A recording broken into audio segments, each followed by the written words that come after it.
नमस्कार, मैं हूं अनूप गुप्ता। आज हमारे साथ डॉक्टर शकील अहमद हैं।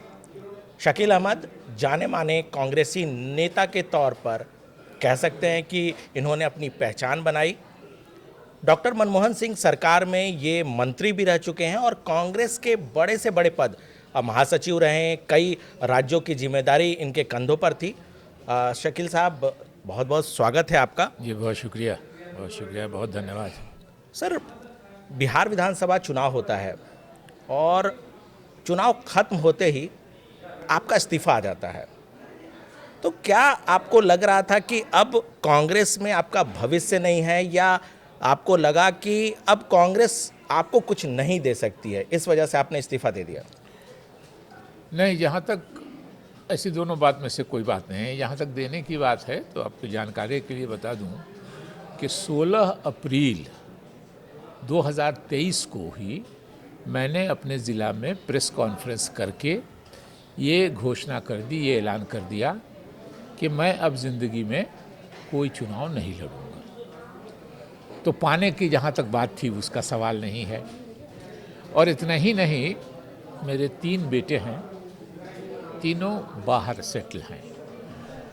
मैं चाहता था, ये बात सही है कि उनमें से कोई एक, मेरे दादा 1937 में जब पहला विधानसभा का चुनाव हुआ था तो कांग्रेस के एमएलए थे। मेरे पिता स्वर्गीय शकूर अहमद 5 बार रहे विधायक और चीफ व्हिप और डिप्टी स्पीकर बिहार के 2 बार। मैं भी 5 टर्म रहा एमएलए, एमपी, कांग्रेस का बिहार का अध्यक्ष, नेशनल जनरल सेक्रेटरी। और मैंने एक बार राहुल गांधी जी को कहा कि राहुल गांधी जी, मुझको जहां आना था मैं आ गया।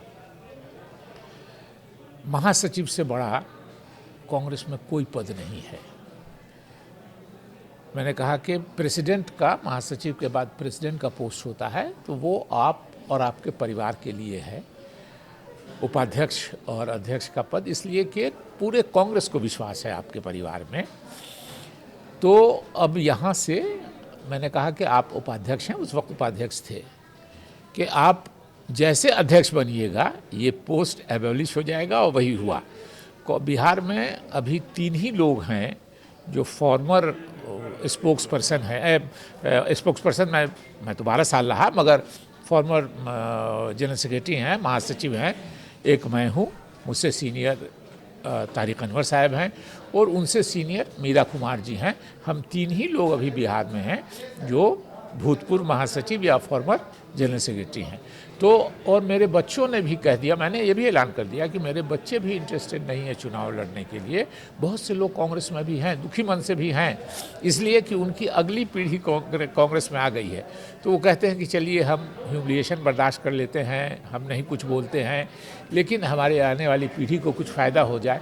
तो मेरे बच्चों ने भी उससे हमको बरी कर दिया, तो वो भी मैंने ऐलान कर दिया था। लेकिन उसके बाद भी मेरा कहना ये था कि मैं जिस इलाके से एमपी रहा हूँ वहाँ उससे 4 सीटें अलायंस पार्टनर्स को गई। 6 सीटें होती हैं बिहार में, 2 सीट कांग्रेस को मिली। और उन दोनों सीटों पे मुझसे बात ही नहीं की किसी ने। और ये सब राहुल जी के अपॉइंट किए हुए लोग हैं।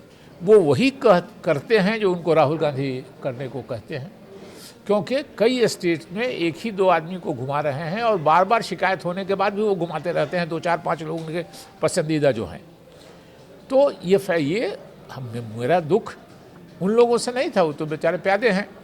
मेरे नाराज़गी, मेरा जो डिसअपॉइंटमेंट था वो राहुल गांधी जी से था। और इसलिए मैंने वो ऐलान किया। राहुल गांधी जिसको नहीं जानते हैं वो एक अलग बात है।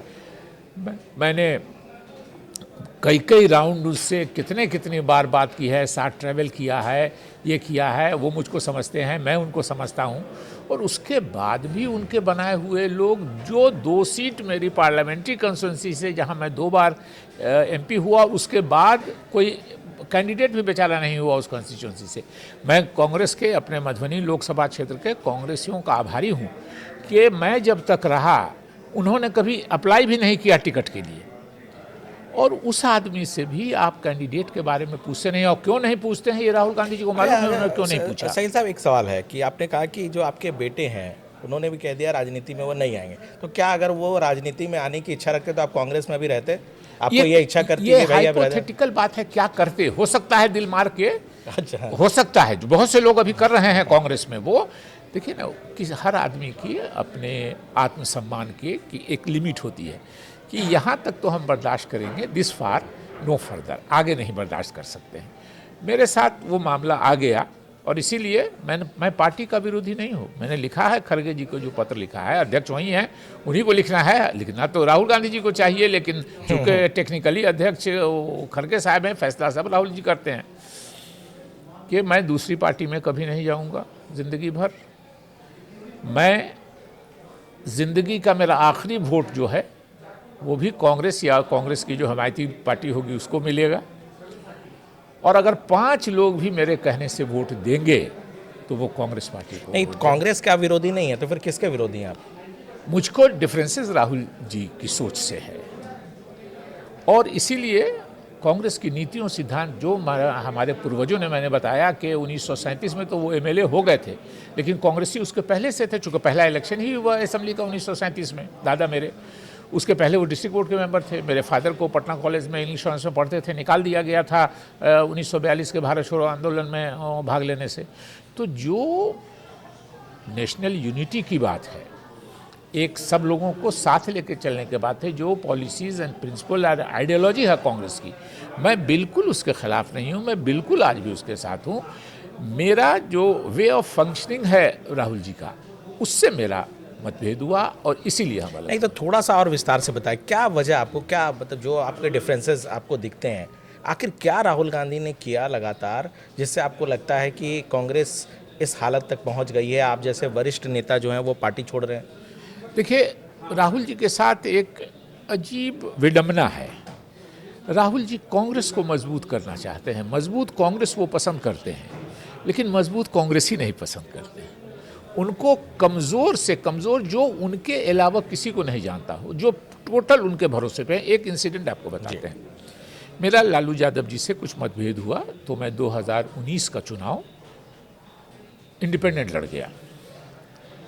उस वक्त 19 में मोदी जी का दोबारा जीतने का एक हवा थी कि मोदी बचाओ, एक हवा थी उनके खिलाफ की जो उसमें कांग्रेस हम लोग सब लोग थे कि मोदी हटाओ। और उस बीच से एक तीसरी लाइन निकाल के मुझको इंडिपेंडेंट में मधुबनी में 1.25 लाख से ज़्यादा वोट मिला। मैं आभारी हूँ मधुबनी के कांग्रेस जनों का कि 95% कांग्रेसियों ने मुझको वोट दिया, और जिन्होंने नहीं भी दिया उन्होंने खुल के खिलाफ नहीं किया।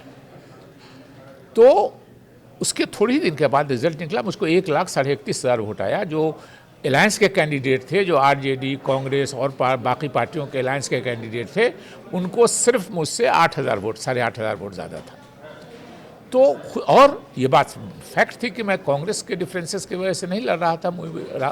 लालू जी ने वो सीट नहीं छोड़ी थी, इसलिए मैं उनके ये था। रिजल्ट के शायद 1 महीने के अंदर कोई केस की तारीख थी, राहुल जी पटना गए तो किसी होटल में ये लोग रेस्तरां में डोसा खाने चले गए, डोसा वोसा खाने, चाय कॉफ़ी पीने। वहीं राहुल जी ने किसी से पूछ दिया लोगों के सामने ही कि शकील जी को कितना वोट आया। तो किसी ने कहा कि वोट तो सर बहुत आया, 1.25 लाख से ज़्यादा वोट आया। तो जैसे अपनी पार्टी के आदमी को होता था कि खुशी होनी चाहिए, उनको जिसने भी देखा उसने कहा कि उनको लगा कि जैसे उनको शौक लग गया कि इतना वोट कैसे आ गया। तो ये है कि उनको कांग्रेस मजबूत चाहिए लेकिन कांग्रेसी कमज़ोर चाहिए। नहीं, लेकिन ये बड़ा अजीब सी बात आप कर रहे हैं। कांग्रेस पार्टी के बड़े नेता हैं, उनके कंधों पर सारी जिम्मेवारी है, और आप कह रहे हैं कि मजबूत कांग्रेस नेता को वो पसंद नहीं करे, तो ऐसे में तो कांग्रेस डूबती हुई जाएगी। तो जाहिर है जो हो रहा है और उसकी वजह उनको समझा दिया गया है। अब उनसे 19 साल पहले मैं एमएलए हो गया। राहुल गांधी जी जिस दिन अपना पहला चुनाव जीते उस दिन मैं अपना 5वां चुनाव जीता। तो अगर मैं राहुल जी को कहता हूँ कि हुजूर मैं आपकी वजह से नेता बना, तो ये सिर्फ मेरा अपमान नहीं है, ये राहुल गांधी जी का भी अपमान है। तो ये मैं कह नहीं सकता। इस तरह के लोग हैं जो इस तरह की बात बोलते हैं। मेरी मजबूरी है कि होता है, अरे आप पद पर आ गए, नेहरू गांधी परिवार के हैं, इज्जत और सम्मान है। लेकिन अगर ये आप ट्रीट कीजिएगा ऐसे कि जो कुछ आपको मिला है हमारे और हमारे परिवार की वजह से मिला है, तो हम इसको मानने को तैयार नहीं है। मैं आपको एक मिसाल देता हूँ कि नेहरू गांधी की 5 पुश्तें कांग्रेस में हैं और हम लोग बिल्कुल कहते हैं कि उन्होंने कांग्रेस को दिया है, लेकिन ये देना लेना दोनों तरफ से होता है। कांग्रेस पार्टी ने भी उनको दिया है। अगर हम ये कहें कि कांग्रेस पार्टी ने आपको कुछ नहीं दिया है, राहुल गांधी और सोनिया गांधी जी और नेहरू गांधी परिवार ने ही कांग्रेस को सब कुछ दिया है, तो ये नहीं होगा। उन्होंने भी दिया है देश को, समाज को। तो जैसे हमारे 3 पुश्तों में भी कांग्रेस ने भी मुझको दिया है, हमने भी दिया है, लेकिन आप कहिएगा कि सिर्फ मेरे परिवार की वजह से तुमको मिला। और कभी कभी लोग कह देते हैं, और मुझको हंसी आती है, कह देते हैं कि इतने बुरे समय में आपने कांग्रेस को छोड़ दिया, कांग्रेस को ज़रूरत थी, कांग्रेस कमज़ोर हो गई है। तो मैंने सोचा सही छोड़ा है कि अपमानित फील किया, इसलिए छोड़ा।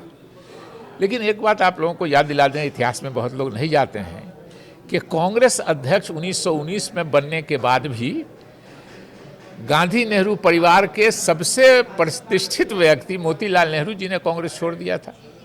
अपनी पार्टी स्वराज पार्टी बना ली थी और CR दास जी अध्यक्ष हुए थे, मोतीलाल नेहरू जी सचिव हुए थे उसके, और डिफरेंसेस गांधी जी से क्या हुए थे कि काउंसिल की मेंबरी हो या नहीं हो।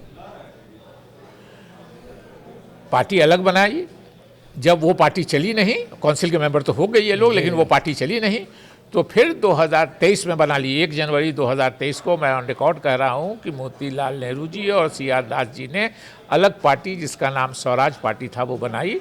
वो पार्टी चली नहीं। 1925 में फिर लौट के 1923 में बनाई और 1925 में फिर लौट के चले आए। और कांग्रेस कैसी थी उस ज़माने में भी सोचिए, इतना उदारवादी थी कि 1928 में फिर मोतीलाल नेहरू जी कांग्रेस के मतलब मोतीलाल नेहरू जी पद के लिए उस समय भी कांग्रेस को उन्होंने छोड़ा अब था। हम पद के लिए हमको कहना थोड़ा इतनी बड़ा व्यक्तित्व है, देश की आज़ादी की लड़ाई में उनका सहयोग है। उन्होंने कांग्रेस में 1885 में कांग्रेस बनी, मोतीलाल नेहरू जी ने 1888 में कांग्रेस ज्वाइन कर ली थी और होते होते होते अध्यक्ष बने। तो ये कहना स्वार्थ में, लेकिन डिफरेंसेस ऑफ ओपिनियन था गांधी जी से, और ओपिनियन डिफरेंसेस ऑफ ओपिनियन यही था कि ये लोग कहते थे कि काउंसिल में हम अंदर से आके अंग्रेज़ों का विरोध करेंगे। गांधी जी वो पूरी कांग्रेस कहती थी कि नहीं, हम लोग बाहर से पूरी तरह विरोध करेंगे। तो मोतीलाल नेहरू जैसा व्यक्ति अगर कांग्रेस छोड़ सकता है तो शकील अहमद किस चिड़िया का नाम। अच्छा सर, एक सवाल और है कि राहुल गांधी अध्यक्ष बने, फिर वो हटे, अभी मल्लिकार्जुन खड़गे अध्यक्ष हैं। चूँकि आप लंबे वक्त से कांग्रेस में आप रहे हैं, अभी आपने इस्तीफ़ा दिया है, पार्टी में आपको लगता है कि मल्लिकार्जुन खड़गे को सिर्फ नाम के लिए बना रखा, सारे फैसले राहुल गांधी ही लेते हैं? देखिए, कहा जरूर जाता है, लेकिन आपका अनुभव क्या कहता है? नहीं, बिल्कुल उसमें कहीं कोई किसी को भी है संदेह तो वो दूर कर ले। पार्टी 16 आना राहुल गांधी जी चलाते हैं। एक अंग्रेजी में कहा जाता है बैक सीट ड्राइविंग। तो बैक सीट ड्राइविंग कर रहे हैं, उससे उनको शेल्टर मिल जाता है कि वो प्रेसिडेंट होते तो हार में उनको कहा जाता कि उनके वजह से आ रहे, तो वो रिस्पॉन्सिबिलिटी नहीं ले इसलिए। लेकिन टोटल मैं अपनी बात बोलता हूँ, इलेक्शन हुआ अध्यक्ष का, ये बात सब जानते हैं कांग्रेस में कि जिसको नेहरू गांधी परिवार चाहेगा वही कांग्रेस का अध्यक्ष बनेगा।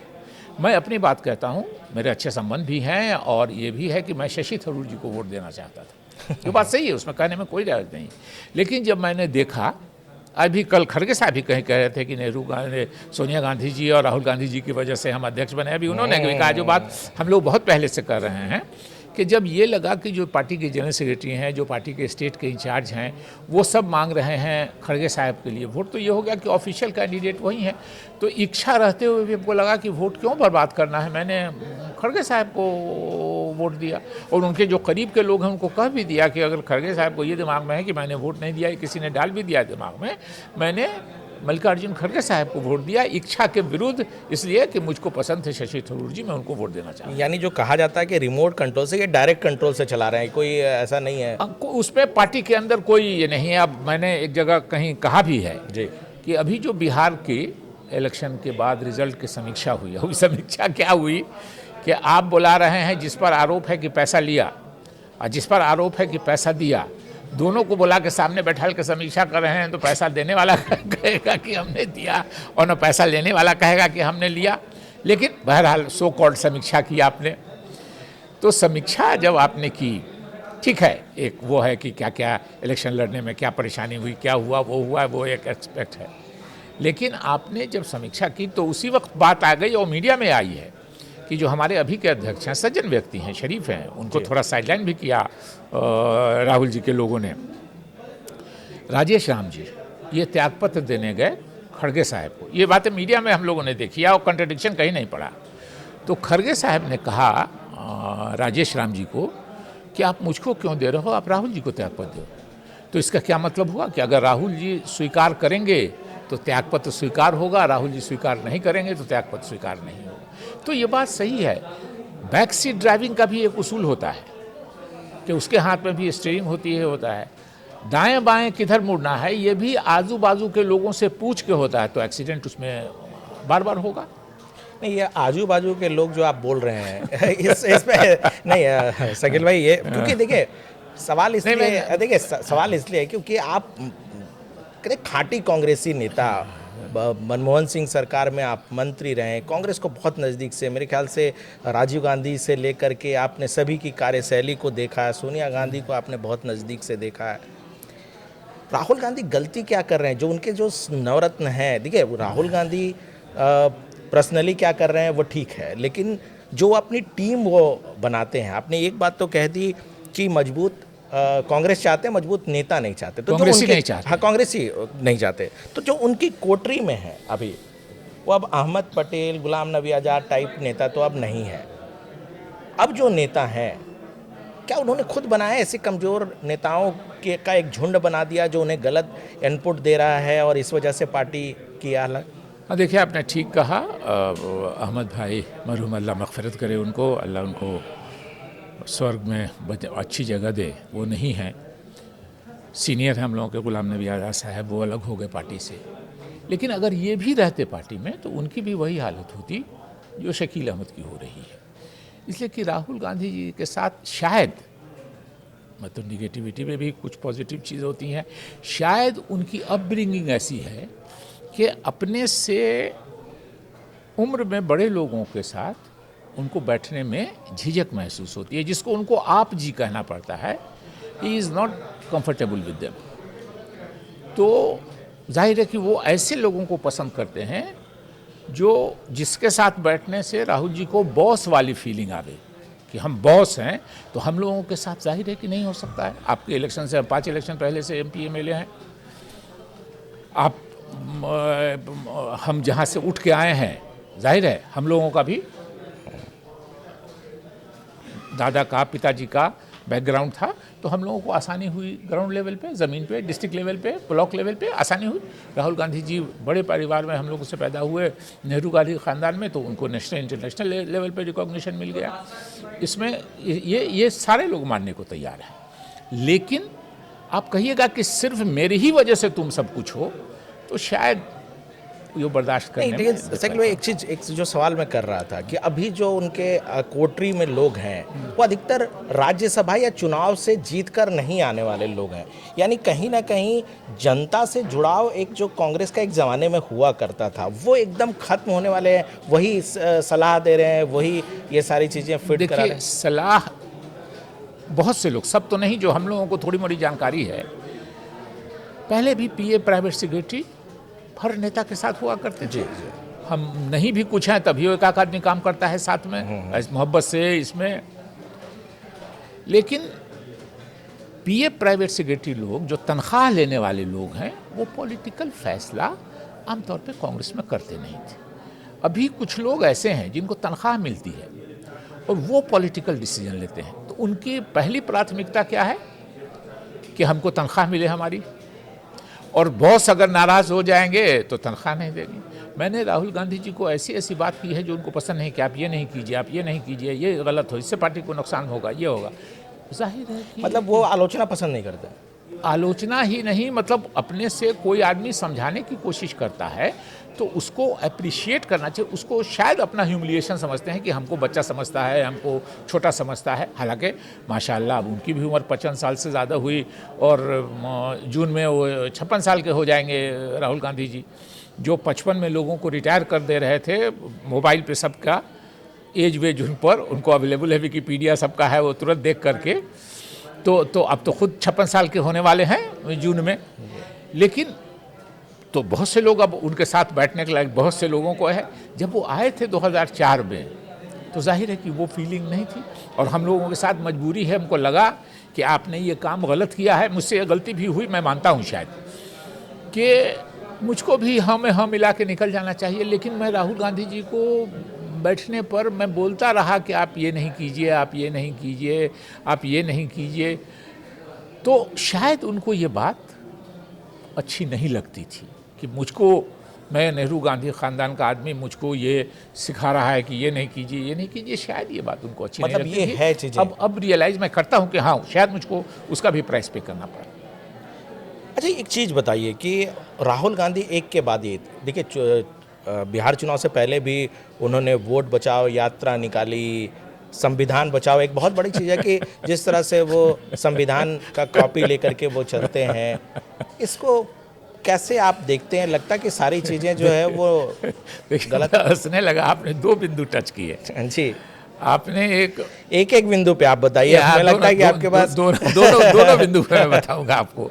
एक आपने वोट जोड़ो यात्रा की बात की। जी मुझको भी, मैं मुस्लिम हूँ, मुझको भी था कि बीजेपी वाले इलेक्शन कमीशन से मिलके वोट कटवा रहे हैं। मैं 2-3 मुस्लिम गांवों का नाम आपको बता सकता हूँ। औसी है हमारे यहाँ, छछुआ है हमारे बिस्ट्री में, जहाँ से मैं एमएलए होता था। मैंने वहाँ मुस्लिम समाज के लोगों से पूछा कि भाई आप लोग होशियार हो ना, बीजेपी वाले इलेक्शन कमीशन से मिल के वोट कटवा रहे हैं। कहा कि एक वोट हम लोगों का नहीं कटा है। वाह। मैं आपको एक इंसिडेंट बताता हूँ आपको। राहुल जी 26 अगस्त को मधुबनी गए, तेजस्वी जी और इत्तेफाक से प्रियंका जी भी साथ थी उनकी। जी ये लोग उसी वोट चोरी यात्रा वाले में गए।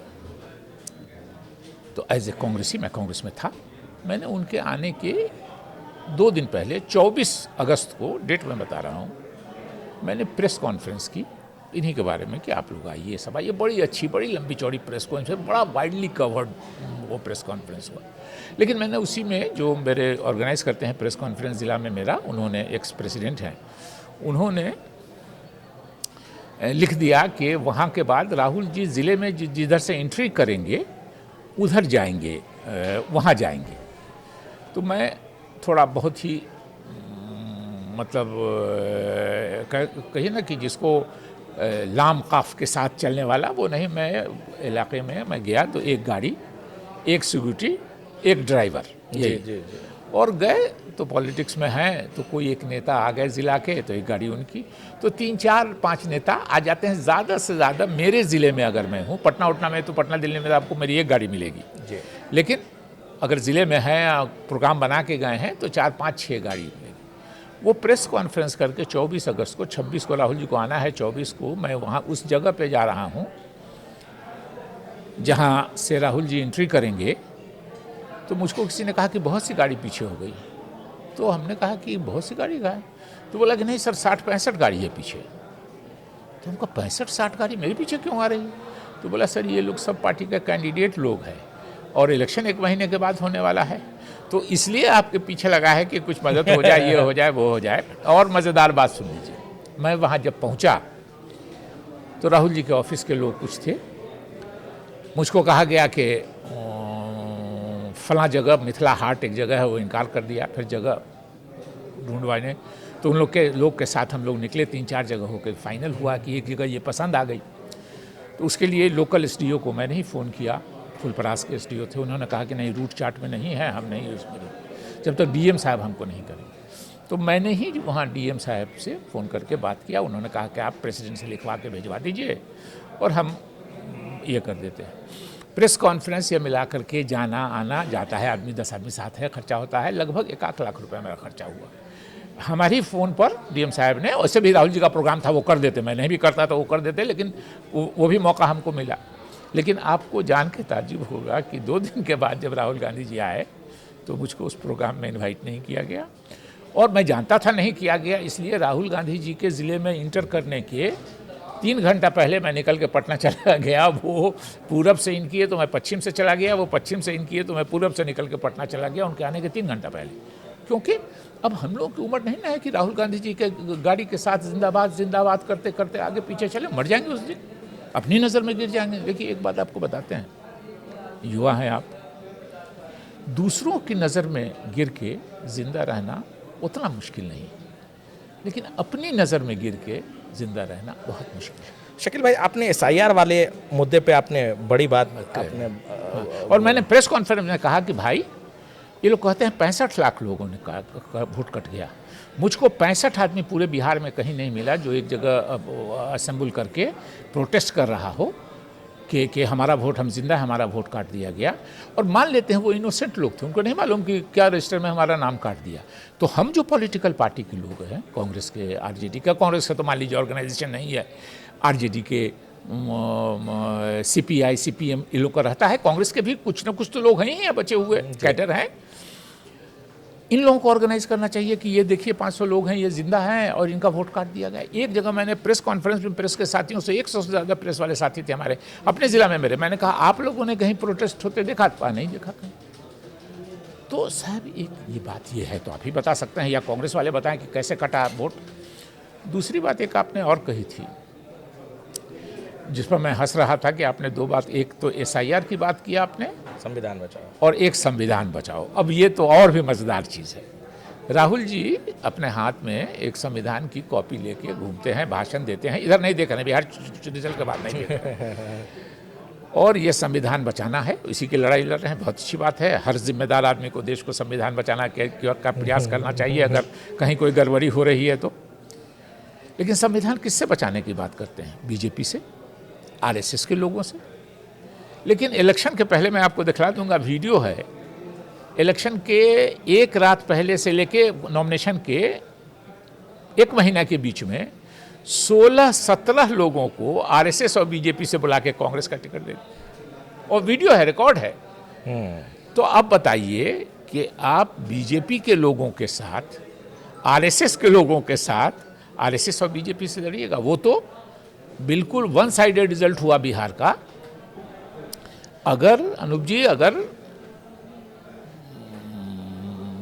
कंटेस्ट होता थोड़ा और 2-3-4 सीट का कंटेस्ट होगा आगे पीछे, तो जिसको हम लाए थे बीजेपी RSS से, वो जीते नहीं जी, एक आध को छोड़ के शायद, वैसे जीते ही हम लोग 6 सीट तो जीते नहीं। अगर ये टसल होता तो सबसे पहले जो RSS बीजेपी से आने वाले थे वो रास्ता ले लेते, जाहिर है अपने पेरेंट ऑर्गेनाइजेशन को बताते। तो आप ये मजाक बना रहे हैं लोगों को कि साहब हम RSS से लड़ रहे हैं, हम बीजेपी से लड़ रहे हैं, उन्हीं के लोगों को अपनी पार्टी में ज्वाइन करके।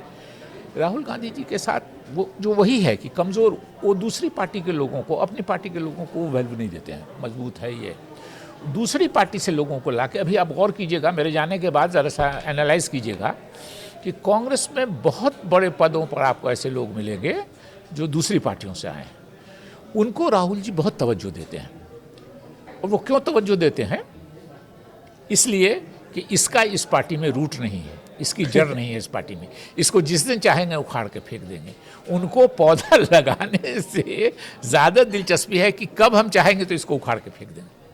तो दूसरी पार्टी के लोगों को इसीलिए तरजीह देते हैं। आप देखिएगा, मेरे जाने के बाद आप जो है एनालाइज कीजिएगा कि मैं गलत बोल रहा हूँ या सही बोल रहा हूँ। तो ये इनसिक्योरिटी है या क्या है? ये क्या? बिल्कुल, मैंने राहुल गांधी, हिंदी में गलत शब्द है लेकिन हमको दूसरा शब्द और समझ में नहीं आ रहा है, डरपोक एक शब्द है, बहुत अच्छा शब्द नहीं है मगर मैं इस्तेमाल कर रहा हूँ, अंग्रेज़ी में थोड़ा उसके लिए अच्छा शब्द है कि राहुल जी से ज़्यादा इनसिक्योर पॉलिटिशियन मेरी नज़र से आज तक नहीं गुजरा। इनसिक्योर हिंदी में बोल दीजिए, ज़्यादा बढ़िया होगा। हाँ, वही कह रहा हूँ ना कि हिंदी का शब्द है डरपोक। अब मुझको डरपोक बोलने में ख़राब लग रहा है, जो बात सच्चाई है, इसलिए मैं अंग्रेज़ी बचाती है कुछ इज्जत, तो मैं ये कहता हूँ कि राहुल जी को हर मजबूत कांग्रेसी से उनको अपने को थ्रेटन फील करते हैं। उनको लगता है कि ये जब अलग होगा हमसे तो हो जाएगा। तो आप पूछेगा कि भाई कांग्रेस चलेगी कैसे, मजबूत कैसे होगी, आपके दिमाग में किसी के भी दिमाग में चलेगा। तो उनका एक सेट गोल है कि मोदी जी से इस मुल्क के लोग जब नाराज होंगे तो मेरी तरफ आएंगे। अब जाहिर है कि अगर आज की तारीख में मैं आपसे सवाल पूछता हूँ कि आज राहुल गांधी जी के चाहने से भी क्या कांग्रेस 2 नंबर पार्टी से नीचे जा सकती है इस मुल्क में? पहले हम लोग 1 नंबर पर थे, आजकल बीजेपी 1 नंबर पर है, हम लोग 2 नंबर पर आ गए हैं। लेकिन अगर राहुल गांधी जी भी चाहेंगे तो हम लोग 2 नंबर से नीचे तो नहीं जा सकते हैं। नीतीश जी एक स्टेट के नेता, लालू जी एक स्टेट के नेता, क्या चंद्रबाबू नायडू जी एक स्टेट के नेता, स्टालिन साहब एक स्टेट के नेता, उमर अब्दुल्ला फारूक अब्दुल्ला साहब एक स्टेट के नेता, अखिलेश यादव जी एक स्टेट के नेता। ये सारे एक स्टेट के नेता हैं। एक से ज़्यादा स्टेट में 2 ही पार्टियां हैं, बीजेपी और कांग्रेस। वो रेस में बोला, एक आदमी आया घर पे और बोला कि पिताजी मैं रेस में 2nd पोजीशन पे आया। तो पिता ने उसको बहुत तारीफ उरीफ की और जब तारीफ करने के बाद उससे पूछा कि बेटा रेस में आदमी कितने थे, तो बोला कि हम लोग 2 ही आदमी थे। हम लोग की हालत वही हो गई है कि 2 नंबर से तो नीचे जा नहीं सकते। तो इनकी सोच है कि अगर मोदी जी से नाराज़ होंगे लोग तो हमारे तरफ आएंगे, तो हम पर नज़र आएगी। जाहिर है कि हम कांग्रेस के सबसे बड़े नेता हैं तो हम पर नज़र आएगी। और हमारी रिफ्लेक्टेड ग्लोरी में ये जो रूटलेस लोग हम अपने आसपास जमा कर रहे हैं ये भी चमक जाएंगे। और हम अगर नहीं चमकते हैं तो ये भी डूब जाए, हमको क्या मतलब है, उससे लेना देना है। शकील साहब, मतलब आप बोल रहे हैं कि ये बैठे रहेंगे, जब मौका आएगा हाँ तो हाँ मौका बिल्कुल मिल जाए। बिल्कुल बिल्कुल बिल्कुल क्योंकि देखिए सवाल इसलिए था, लोग कहता है ना डर। भाई जिस व्यक्ति को पैदा होने के दिन से भारत सरकार के कैबिनेट मंत्री से ज़्यादा सुरक्षा प्राप्त हो, उसको बाहर से क्या डर लगेगा? अंदर से डर लगता है। अंदर से डर वो है कि कोई कांग्रेसी मजबूत नहीं हो जाए, कोई को मजबूत कांग्रेसी रहेगा तो इसको हम हटाएंगे तो नुकसान हो जाएगा। अच्छा, एक चीज़ बताइए कि चाहे वो संविधान बचाव हो या फिर SIR का मसला उठाना हो, जब आप कह रहे हैं कि इसमें कुछ है ही नहीं, तो फिर राहुल गांधी ये सब उठा के सिर्फ चर्चा में बने रहने के लिए ये सब उठाते हैं, या क्या आपको लगता है कि किस लिए? नहीं, मेरे ख्याल में उनके आसपास जो लोग हैं उसमें से कुछ लोग हैं जो मैंने कहा कि तनख्वाह लेने वाले लोग कांग्रेस में या दूसरी पॉलिटिकल पार्टी में भी हमको नज़र नहीं आता है कि ये प्राइवेट सेक्रेटरी होते थे, लेकिन तनख्वाह लेने वाले लोग पॉलिटिकल डिसीजन ले रहे हों तो उनको पॉलिटिकल डिसीजन तो काम में लगा रखना है राहुल गांधी जी को। तो ऐसा मुद्दा दे दीजिए जो ज़मीन पर। आप बताइए ना कि जो मैं बोल रहा हूँ, मैं कांग्रेसी हूँ, मैं राहुल गांधी जी का बहीखा हूँ, मैं दुश्मन नहीं हूँ उनका। मैं नाउमीद हूँ, उनसे निराश हूँ, मेरा मन टूटा है, इसमें कहीं कोई बात नहीं है। और मैंने खड़गे जी को जो चिट्ठी लिखी है उसी में मैंने लिखा है कि मैं दुखी मन से पार्टी की सदस्यता से त्यागपत्र दे रहा हूँ। और मेरे जैसे आदमी को जो 3 साल पहले कह दिया है कि हम इलेक्शन नहीं लड़ेंगे कभी ज़िंदगी में, MP MLA मंत्री नहीं बनना है, जिसको बच्चों की लालच नहीं है, मेरी मर्जी के खिलाफ मेरे बच्चों ने कह दिया कि नहीं हम लोग को पॉलिटिक्स से इंटरेस्टेड नहीं है, हम नहीं लड़ेंगे। और उसके बाद उसको भी ये दुखी मन से, तो मैं राहुल गांधी जी का विरोधी नहीं हूँ बिल्कुल। ये मेरा मन दुखा है कि कांग्रेस की जो स्थिति हो गई है, और लालच भी मुझको नहीं है, मैं कहीं नहीं जाऊँगा कहीं कुछ इसके। मैं आपको बताऊँ कि नीतीश जी ने बगैर हमसे बात किए हुए जी राज्यसभा भेजने के लिए प्रेस कॉन्फ्रेंस करा। मैंने भी वो खबर अखबार में पढ़ी। सोनिया गांधी जी से मैं पूछने गया, उन्होंने पहले कहा कि मुझको शकील 4 दिन सोचने का समय दो, और 4 दिन के बाद मैं जब फिर उनसे मिलने गया तो उन्होंने कहा शकील छोड़ दो। जाहिर है कि उनके भी अपने रीजंस थे। मैं सोनिया जी का बहुत आदर और सम्मान करता हूँ। इस देश की सभ्यता संस्कृति को जो सोनिया गांधी जी ने समझा है और अपनाया है, मुझको उसकी मिसाल दूसरी नहीं मिलती। सोनिया गांधी जी, आपको बताऊं मैं कि आपसे एक लफ्ज़ अंग्रेजी में बात नहीं करेंगी। अब वही अंग्रेजी वाली बात कर रहा हूँ, जब तक आप अंग्रेजी नहीं बोलिए। अच्छा शकील भाई, एक बात है कि राहुल गांधी को अक्सर देखते थे कि बड़े नेता हैं, और जैसा आप कहा नंबर 2 पार्टी के वो बड़े नेता के तौर पर है, लेकिन हम देखते हैं कि कहीं ना कहीं कई बार वो ऐसा बयान दे डालते हैं जो वायरल हो जाता है, उनकी मीनिंग अलग निकाल ली जाती है। उस पर आप क्या कहें? देखिए, वो हमारे विरोधियों की बदमाशी है। देखिए, होता क्या है, मैं बताता हूँ। हम लोग 90% हैं। मैं बिहारी हूँ, हिंदी में सोचता हूँ, हिंदी भाषा भाषी से हूँ, इलाके से। तो हिंदी में सोचता हूँ, बहुत अंग्रेज़ी कटर मटर जानता हूँ, तो अंग्रेज़ी में ट्रांसलेट करने में गलती हो जाती है। जी। तो कोई मेरे मुंह पर तो लगाए हुआ नहीं है टीवी, और मैं राहुल गांधी तो हूँ नहीं है, तो गलती हो गई। कितने लोग यहाँ भारत के लोग समझने वाले हैं अंग्रेज़ी, तो बहुत परसेंटेज नहीं समझते, उतना नहीं बनता है। राहुल गांधी जी मेरे ख्याल में एकाक नहीं, आधा % देश के लोगों में होंगे, मेरी समझ जो है, कि वो अंग्रेज़ी में सोचते हैं, उसको हिंदी में ट्रांसलेट करते हैं, और हिंदी उनकी अच्छी नहीं है। मैंने उनकी स्पीच बहुत लिखवा करके और उनके साथ घूम करके स्पीच उनको दे करके ये करके देखा, उनकी हिंदी की समस्या है। तो हिंदी ट्रांसलेशन में जैसे हम लोगों से अंग्रेज़ी ट्रांसलेशन में गलती हो जाती है, वैसे राहुल जी से हिंदी ट्रांसलेशन में गलती हो जाती है। जैसे बोल दिया कहीं एक जगह कि आटा 20 रुपये लीटर है, इस तरह की कोई बात, तो जाहिर है कि वो उनकी इंटेंशन नहीं है, इतना वो नहीं है कि नहीं जानते हैं कि आटा कैसे है क्या है, लेकिन ट्रांसलेट करने में उनसे गलती हो गई। और आप लोग पूरा कैमरा लेके बैठे हुए हैं, कुछ मुंह से निकला नहीं कि उसको पूरे हिंदुस्तान में आप लोग उसको वायरल कर देते हैं। मीडिया वाले हमारे जो लोग हैं, उनको एक मसाला मिल जाता है। तो राहुल जी की एक तो कमज़ोरी उनकी कि वो मजबूत कांग्रेसियों को नहीं पसंद करते हैं, एक वो है। और दूसरी बड़ी कमज़ोरी, मैं पहले दिन से कह रहा हूँ, मेरे जितने दोस्त हैं मिलने वाले, जिनके साथ मैं बैठ कर खुल के बात करता हूँ, मैं कहता हूँ कि हिंदी जो उनकी है वो सबसे बड़ी कमज़ोरी है उनकी, और उसी के वजह से उनकी इमेज आप लोगों ने वो बना दी है। राहुल गांधी जी उस मामले में बहुत सीरियस पॉलिटिशियन है। मैं आपको बताता हूँ,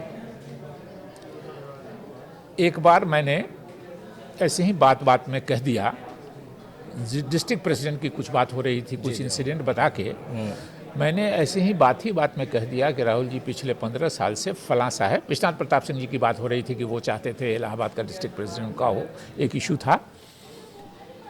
और वो चाहते थे, तो इतने बड़े नेता थे, कोई गलत नहीं चाहते थे। पिछले 10-12 साल से मैं जिसको चाहता हूँ मेरे डिस्ट्रिक्ट में वही प्रेसिडेंट हो रहा है। गलती से मेरे मुंह से निकल गया, और अब मैं रियलाइज़ करता हूँ कि उस दिन से फिर मेरी पसंद का कोई डिस्ट्रिक्ट प्रेसिडेंट मेरे ज़िला मधुबनी में नहीं हुआ। मुझको लगता है कि मैंने अपने कुछ साथियों का गला काट लिया राहुल जी को ये बोल करके कि पिछले 10-12 साल से मैं जिसको चाह रहा हूँ वही मेरे ज़िला का प्रेसिडेंट होगा। तो राहुल जी को कोई अगर इधर उधर कहता है, वो बहुत सीरियस हैं, जिस गोल पर वो हैं कि मजबूत कांग्रेसी को नहीं रहना है, तो कैसे कमज़ोर करेंगे, तो वहाँ से काटेंगे।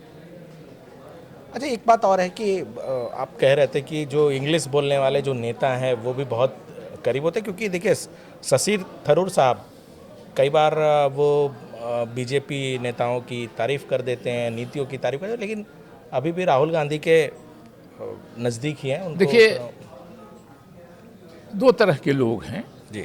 एक जो सिंपल अंग्रेज़ी में कम्युनिकेट करते हैं, एक जो करिश्मेटिक हैं जी। जिनको आकर्षण है, जिनमें शशि थरूर हैं, चिदम्बरम साहब हैं जी। हमारा नौजवान सचिन पायलट है। तो ये लोग आकर्षण वाले, तो वो दोनों तो साइडलाइन होने के रास्ते में है, लगता है शायद मेरे बोलने से कुछ फर्क पड़े, रिटर्न हो उनका। मैं चाहता हूँ कि कांग्रेस के साइडलाइन होने के कगार पे हैं शशि थरूर और चिदम्बरम साहब, इन लोगों के बारे में तो हाँ, धीरे धीरे वो हो रहा है। मैं समझता हूँ, एक बात आपको कह रहा हूँ, शायद ये अजीब लगे, लेकिन मैं समझता हूँ कि सचिन पायलट जी का भी तभी तक ये है जब तक कि अशोक गहलोत साहब एक फोर्स है वहाँ। अच्छा। जब तक राजस्थान में अशोक गहलोत साहब एक फोर्स हैं, तो हमको लगता है कि तब तक सचिन पायलट जी का भी चलेगा, क्योंकि करिश्मेटिक, सचिन भी करिश्मेटिक है, करिश्मा वाले लोग हैं।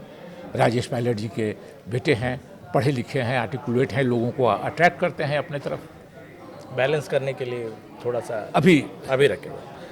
अच्छा, शकील साहब, अगर आपसे बातचीत कर रहे हैं और मुस्लिम पॉलिटिक्स को लेकर के अगर हम ना बात करें, देखिए कांग्रेस पार्टी मुसलमानों की एक पार्टी मानी जाती थी। मुस्लिम वोट अमूमन कह सकते हैं आमतौर पर कांग्रेस पार्टी और कांग्रेसियों को मिला करता था।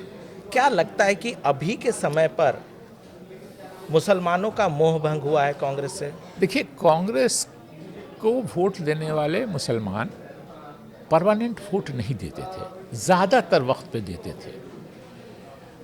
मैं आपको 89-90 की बात बताता हूँ, मैंने लिखा भी है कहीं कि मुसलमानों की ऐसी नाराज़गी हो गई 89-90 में कांग्रेस से कि 1985 में कांग्रेस पार्टी से बिहार की असेंबली में अभी 6 एमएलए हैं, हम लोग 27 मुस्लिम एमएलए थे। लेकिन 89 में इतनी नाराज़गी कांग्रेस से मुसलमानों की हुई कि उस 27 में से 24 हार गए। कुल 23 हम लोग, 3 आदमी, मरहूम हिदायतुल्लाह खान साहब, वो जो स्पीकर हुए हमारे बिहार असेंबली के, कांग्रेस के प्रेसिडेंट थे बिहार के, फुरकान अंसारी साहब जिनका लड़का अभी इरफान अंसारी झारखंड का मिनिस्टर है, और मैं, हम यही 27 में यही 3 आदमी रिपीट हुए। इतनी नाराज़गी थी मुसलमान। हमारे बिस्फी के गांव है, गांव का नाम नहीं लूँगा, फारूक अब्दुल्ला साहब चीफ मिनिस्टर थे, जम्मू कश्मीर के सिटिंग चीफ मिनिस्टर। वो चले आए बगैर अनअनाउंस, कैंडिडेट एमपी के मुस्लिम थे, उनको बुला के ले आए, तो फारूक अब्दुल्ला साहब को कहीं भाषण नहीं होने दिया, इसलिए कि मुसलमान इतना नाराज़ थे। आज की तारीख में ये बात सही है कि सारे हिंदुस्तान के मुसलमान चाहते हैं कि कांग्रेस जीते। उसमें ओवैसी साहब कभी कभी कहीं कहीं फैक्टर हो जाते हैं, लेकिन चूंकि बीजेपी से कांग्रेस लड़ती है नेशनल लेवल पर, इसीलिए मैं कह रहा हूँ कि राहुल गांधी जी चाहेंगे भी तो कांग्रेस 2 नंबर से नीचे नहीं जा सकती है। तो चूंकि बीजेपी के अगेंस्ट में, बीजेपी को क्यों खिलाफ है मुस्लिम, कि बीजेपी हमारे बारे में खिलाफ बोल के हिंदू समाज को वरगला के वोट लेती है। ये सीधा सीधा उनका सीधे सीधे पॉलिटिक्स है, 2-2-4 वाली। तो जाहिर है कि हम मेरे खिलाफ बुरा भला बोल के कहिएगा तो आप एक बात बताते हैं, पॉलिटिक्स में हमेशा याद रखिएगा कि आप किसी के फेवर में पॉलिटिक्स में कुछ बात करते हैं तो आप यकीन कर भी सकते हैं, नहीं भी कर सकते हैं कि तो वोट के लालच में बोल रहा है। लेकिन अगर खिलाफ में बोलिएगा किसी के, तो ये नहीं कहेगा कि वोट के लालच में बोल रहा है, समझिएगा कि ये दिल से मेरे खिलाफ है।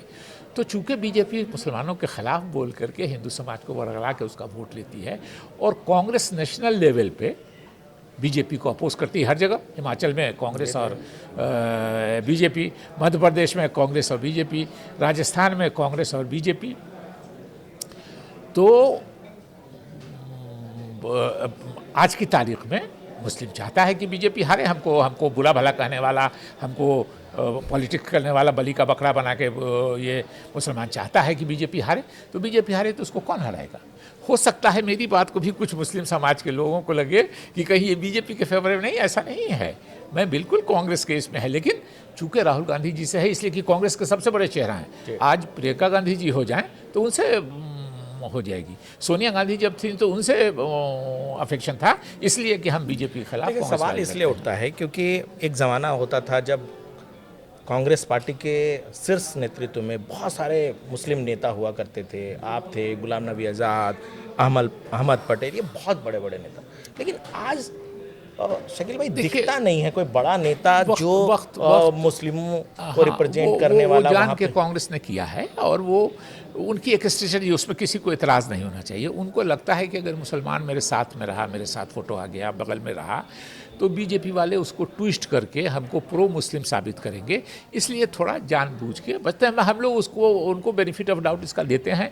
और ये अगर उर्दू में एक बात कही जाती है हिकमत अमली ये है कि आप को दिल में कुछ है मगर मजबूरी में आप कभी कुछ ये कर रहे हैं मजबूर होके, तो ये हिकमत अमली है कि उन्होंने मुसलमानों को अपने पास से हटाया है कि फ़ोटो फ्रेम में मुसलमान नहीं हो, क्योंकि बीजेपी वाले उसका गलत इस्तेमाल नहीं। लेकिन ये तो बड़ी भ्रम की स्थिति वाली बात ये होता है पॉलिटिक्स में, ये होता है पॉलिटिक्स में। अब बताइए, अभी राहुल जी कुछ दिनों से पिछड़ों की बात कर रहे हैं जी।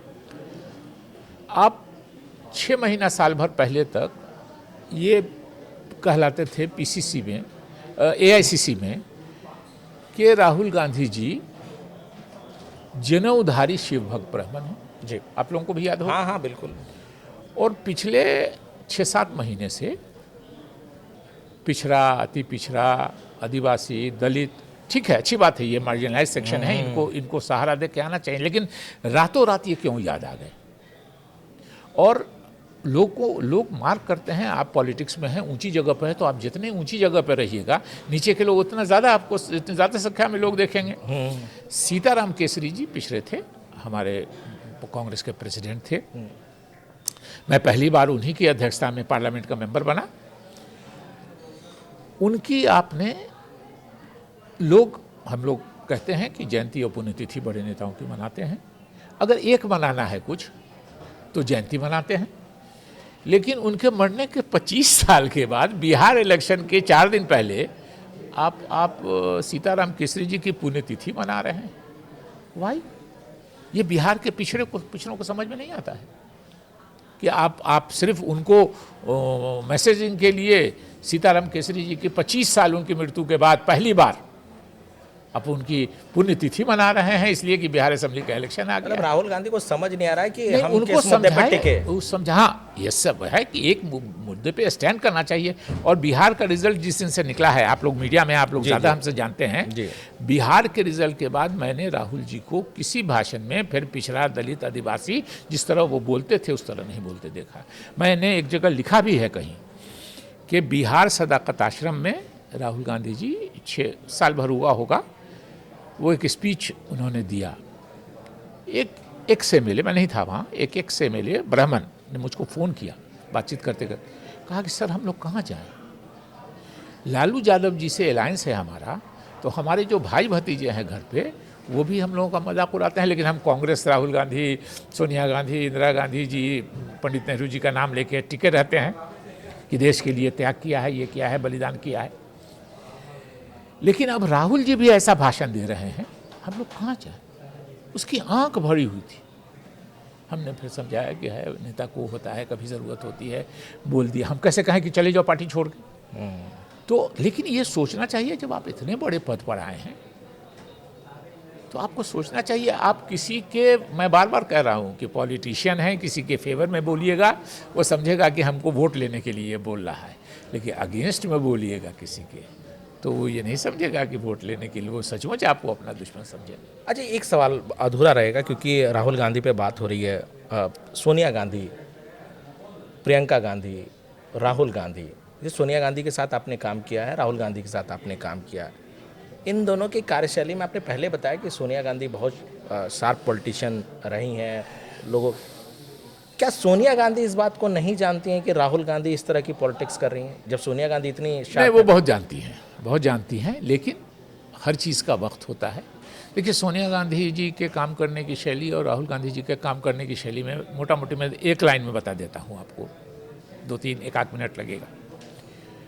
सोनिया गांधी जी की सबसे बड़ी खूबी थी कि अगर वो दिल्ली में हैं, उनका कोई ऐसा इंगेजमेंट नहीं है तो वो रिलीजियसली 10 साढ़े 10 बजे से लेके और 1:30-2 बजे दिन तक हिंदुस्तान भर से आए हुए नेताओं से मिलती थी। और 2-4 दिन पर आम लोग भी भीड़ लगा दिया तो उससे भी एक बार निकल के मुलाकात की। उसका फ़ायदा क्या होता था वो बताते हैं आपको अनुज जी। उसका फ़ायदा होता था कि उनको जानकारी पूरी रहती थी। मैं कौन देश का बड़ा नेता था, एक प्रेसिडेंट, एक स्टेट के अध्यक्ष थे, बिहार में मिनिस्टर थे, मान लीजिए यहाँ कुछ थे, ऐसे सोनिया गांधी जी के पास सैकड़ों लोग थे जी। लेकिन वो चूँकि लोगों से मिलती थी, ज़्यादा से ज़्यादा लोगों से, इसलिए उनको जानकारी होती थी। मेरे से 2 मरतबा 3 मरतबा उन्होंने पूछा कि तुमको आजकल देख रहे हैं उनसे बड़ा अटैचमेंट है, तुम उस मामले में क्या बयान दिए था? और फिर हम एक्सप्लेन करते थे, हम उनको ये करते थे। हर बार वो कन्विंस हो गए कि जो हमको रिपोर्ट की गई थी वो गलत तरीके से की गई थी, तुम ठीक कह रहे थे, लेकिन उनको ये जानकारी थी। राहुल जी ने फिल्टर लोगों से मिलना शुरू किया। फिल्टर लोगों से क्या मिलना शुरू किया कि जैसे आप बिहार के इंचार्ज हैं, मैं बिहारी हूँ, मैंने राहुल गांधी जी के यहाँ फ़ोन किया। वैसे मैंने पिछले 5 साल से राहुल गांधी जी के यहाँ टाइम नहीं मांगा है, जो सच्चाई है, लेकिन अगर मान लीजिए कि मैंने माना तो उनके ऑफिस में आ गया कि भाई ये आदमी मिलना चाहता है। मुझे किस स्टेट का है ये? तो बिहार का। तो बिहार में कौन है इंचार्ज? तो फलां है। बोला उससे पूछो कि इससे मिलना है कि नहीं मिलना। उसने अगर कह दिया कि नहीं, उसको लगा कि ये मेरी तारीफ़ करेगा, ये करेगा, वो करेगा। अरे भाई, प्रेसिडेंट के पास जो वर्चुअल प्रेसिडेंट हैं, राहुल गांधी कहने को आप कह दीजिए कुछ नहीं है, लेकिन वही प्रेसिडेंट है, वही मालिक है कांग्रेस के। तो अब उनसे जा कर के हम अगर उसकी तारीफ ही करेंगे या उसी से हमको मिलने दिया जाएगा तो आपके पास बात नहीं पहुंच सकती है। बिल्कुल। वही लोग आते हैं जो यही सोनिया गांधी जी और राहुल गांधी जी की कांग्रेस में फ़र्क है। और मैं बार बार एक बात कहता हूं कि सोनिया गांधी जी ने सीताराम केसरी जी की कांग्रेस, नरसिम्हा राव जी की कांग्रेस, उसके पहले राजीव गांधी जी की कांग्रेस, उसको अपनाया। लेकिन दुर्भाग्य है कि राहुल गांधी जी सोनिया गांधी जी की कांग्रेस को भी अपना नहीं सके। उनकी कांग्रेस पर के भी लोगों पर उनको शक होने लगा। सर एक सवाल है कि सोनिया गांधी, जो मेरा पहला सवाल था कि सोनिया गांधी क्या नहीं समझ रही हैं कि राहुल गांधी कांग्रेस को इस हालत तक पहुंचा दिया है उन्होंने? देखिए, वो नहीं समझती हैं। सोनिया गांधी जी पॉलिटिकली बहुत ही मैच्योर, और जिस तरह उन्होंने, मैं बार बार कहता हूँ, मैं उनका इतना बड़ा फ़ैन हूँ, उनकी हिंदी का फ़ैन हूँ। आपको तो आश्चर्य लगेगा, बहुत से लोगों को नहीं जानकारी है, मुझको भी नहीं थी, जो 99 से पहले मुझको भी जानकारी नहीं थी, कि उनकी सारी स्पीचेस हिंदी में लिखी होती है सोनिया गांधी जी की। सोनिया गांधी जी एक लफ्ज़ नहीं बोलेंगी आपसे अंग्रेज़ी में जब तक मिलने वाला उनसे अंग्रेज़ी नहीं बोलने लगे। तो और भारतीय सभ्यता संस्कृति, एक इंसिडेंट बता दीजिए कि जिसमें ऐसा लगा हो कि इनका जो आचरण है वो भारतीय सभ्यता संस्कृति के खिलाफ है। ये 23 साल की उम्र में वो आई यहाँ। अंग्रेज़ी भी उनकी पहली लैंग्वेज नहीं है, इटालियन पहली लैंग्वेज है। अंग्रेज़ी पढ़ने ही गई थी वहाँ वो, और हिंदी तो और। उनकी सारी स्पीच हिंदी में लिखी होती है। और जो समेटा उन्होंने कांग्रेस को, कांग्रेस कहाँ थी, कांग्रेस देश की सत्ता में आ गई। सर एक सवाल है कि बीजेपी लगातार, बीजेपी को सफलता मिल रही है। अलायंस की अगर हम बात करें तो बीजेपी जब भी किसी स्टेट में अलायंस करती है तो हम देखते हैं कि बीजेपी मजबूत होती है, लेकिन कांग्रेस अगर किसी स्टेट में किसी पार्टी से अलायंस करती है तो कांग्रेस कमज़ोर हो जाती है, कांग्रेस ख़त्म की तरफ चली जाती है। नहीं, देखिए, मैंने बार बार कहा कि अलायंस कौन करता है? जिसको लगता है कि हम अपने बलबूते पे नहीं सफलता प्राप्त कर सकते हैं, इसलिए अलायंस करती है। और मैं इस बात से आपके सहमत नहीं हूँ कि बीजेपी मजबूत होती है। नीतीश कुमार जी के साथ बीजेपी लगभग 30 सालों से है, और आज की तारीख में भी बिहार में नीतीश कुमार जी ने बीजेपी को, नीतीश कुमार जी ने जो काम किया, ऐसा एस्ट्यूट पॉलिटिशियन, मैं बड़ा उनका नेशनल लेवल पे, मैं ईमानदारी की बात है कि सोनिया गांधी जी का प्रशंसक हूँ अभी के पॉलिटिक्स में, और स्टेट लेवल पे मैं प्रशंसक हूँ नीतीश कुमार जी का। इसमें कहने में कोई चीज़ नहीं।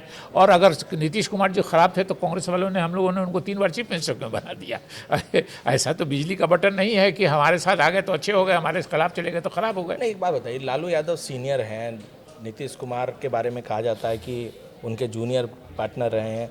दोनों नेताओं के राजनीतिक जो पॉलिटिकल स्टाइल है उस पर आप कितना अंतर, कौन ज़्यादा शार्प दिखता है? स्टाइल से ज़्यादा आपको दूसरी बात मैं बताता हूँ। जी। लालू यादव जी और स्वर्गीय रामविलास पासवान जी बहुत अच्छे थे, बहुत है, चिराग से भी हम लोगों का अच्छा ये है। ये लोग कांग्रेस से लड़के नेता हुए थे, कि इन लोगों का आरोप था कांग्रेस पर कि आप लोग सिर्फ अपर कास्ट की बात करते हैं, अपर कास्ट के वेलविशर हैं, सारे सेंटर में पॉलिटिक्स में आपके अपर कास्ट है। ये लालू जी और रामविलास जी कांग्रेस से लड़के नेता हुए, लेकिन नीतीश कुमार जी लालू यादव जी से लड़के नेता हुए कि आप सिर्फ ज़्यादा बात करते हैं आप, और वो अति पिछड़ों को लेके चले आए। कांग्रेस कमज़ोर हो गई थी, बिहार पॉलिटिक्स समझिए, कांग्रेस कमज़ोर हो गई थी तो अपर कास्ट अलग हो गए थे। तो नीतीश जी से, लालू जी से अलग हुए अति पिछड़ों को लेके नीतीश जी, और कांग्रेस से अपर कास्ट को लेके अलग हुए बीजेपी, और दोनों ने मिलकर जो फॉर्मिडेबल फोर्स बनाया, और उसमें सोने पर सुहागा चिराग पासवान जी को रेलवे मंत्रालय के लिए हम ही लोगों ने भेज दिया धक्का देके, रामविलास पासवान जी को, चिराग पासवान जी के पिता को एनडीए की तरफ। तो आप कह रहे हैं कि नीतीश कुमार ज़्यादा शार्प पॉलिटिशियन है लालू यादव से? हाँ बिल्कुल, उसमें कहीं को लालू यादव जी ने अपना एक उनकी स्टाइल है, थोड़ा ह्यूमर क्रिएट करते हैं, थोड़ा बोलने का अपना ये है। लेकिन एक ज़माना था, नीतीश कुमार जी ने पूंजी जो बनाई वो बरकरार रखा है, बल्कि उसको बढ़ाया है। एक ज़माना था अनूप जी कि बिहार के 85% वोटर्स लालू यादव के साथ थे। इंटायर बैकवर्ड, इंटायर दलित, इंटायर मुस्लिम, सिर्फ अपर कास्ट एक तरह से आइसोलेट हो गए थे। और आज की तारीख है कि वो सारे वोटर यादव और मुस्लिम ये बच गए हैं उधर, बाकी सब अलग हो गए। तो आप सोच सकते हैं, अति पिछड़ा अलग हो गया आपसे, लालू जी के साथ आज अति पीछे चले जाएं तो बिल्कुल वो फिर सरकार बन जाएगी, उनके अपने बलबूते पे बन जाएगी। सर, इस चुनाव में प्रशांत किशोर भी अपनी पार्टी बनाकर चुनावी मैदान में थे और बहुत बड़ी बड़ी बातें इस चुनाव से पहले प्रशांत किशोर की तरफ से कही जा रही थी, लेकिन जो हश्र हुआ चुनावी परिणाम के बाद, कैसे देख रहे हैं आप? देखिए, छोटा मुंह बड़ी बात, अपने को अब तो रिजल्ट निकल गया, लोग दावा करेंगे। एक पीटीआई के जर्नलिस्ट हुआ करते हैं, अब तो पीटीआई से रिटायर कर गए, नाम नहीं हाँ। जी, उनसे मेरी बात होती थी, मेरे अच्छे मित्र हैं। हाँ। वो मुझसे पूछते थे, मैं कहता था प्रशांत किशोर जी को एक सीट नहीं होगी, तो उनको बड़ा ताज्जुब की बड़ी भीड़ है। भीड़ मैंने भी बाद में कहा उनको कि भाई इधर इलेक्शन जैसे जैसे करीब आ रहा है, प्रशांत किशोर जी की मीटिंग में भीड़ बढ़ रही है, लेकिन मैं कहता था कि उनको एक सीट नहीं होगी। जी जी, मैं उसकी वजह बताता था कि देखिए, बिहार है कास्ट ओरिएंटेड स्टेट, सबका कास्ट मालूम है कि लालू यादव जी के अलायंस को मुस्लिम यादव देगा, नीतीश जी के अलायंस को अपर कास्ट देगा, बीजेपी का अलायंस है दलित समाज का जो मेन सबसे ज़्यादा संख्या वाला, सबसे मिलिटेंट, सबसे वोकल जो समाज है वो चिराग पासवान जी की वजह से देगा, 7-7.5% वोट का होता है, वो देगा उस अलायंस को। प्रशांत किशोर जी बेचारे को कौन वोट देगा? अपना तो कोई बेस नहीं है, जिस समाज से वो आते हैं वो ब्राह्मण समाज के आते हैं। ब्राह्मण समाज के 90% लोग कहाँ हैं आपको हमको सबको मालूम है।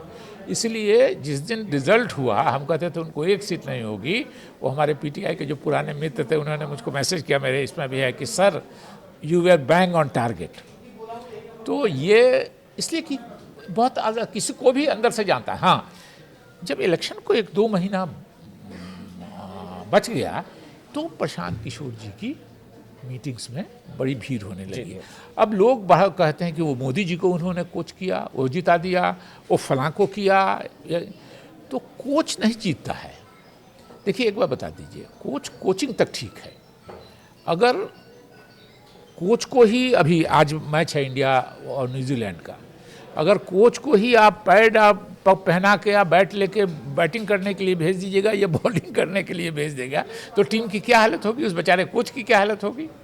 कोच अच्छा खिलाड़ी कभी रहा होगा जी जी, लेकिन इत्तेफाक से प्रशांत किशोर जी कभी अच्छे खिलाड़ी भी नहीं रहे। ये कहते रहे कि हम अच्छी कोचिंग करते हैं, मोदी जी को जिता दिया, फलां को जिता दिया, फलां को जिता दिया, ये बात समझ में आती है। लेकिन पहलवान को अखाड़े के बाहर से दाव बताने वाला अगर खुद पहलवानी करने लगे तो क्या हालत होगी उसकी, ये आप समझ जाइए जो प्रशांत किशोर जी बेचारे की हुई है।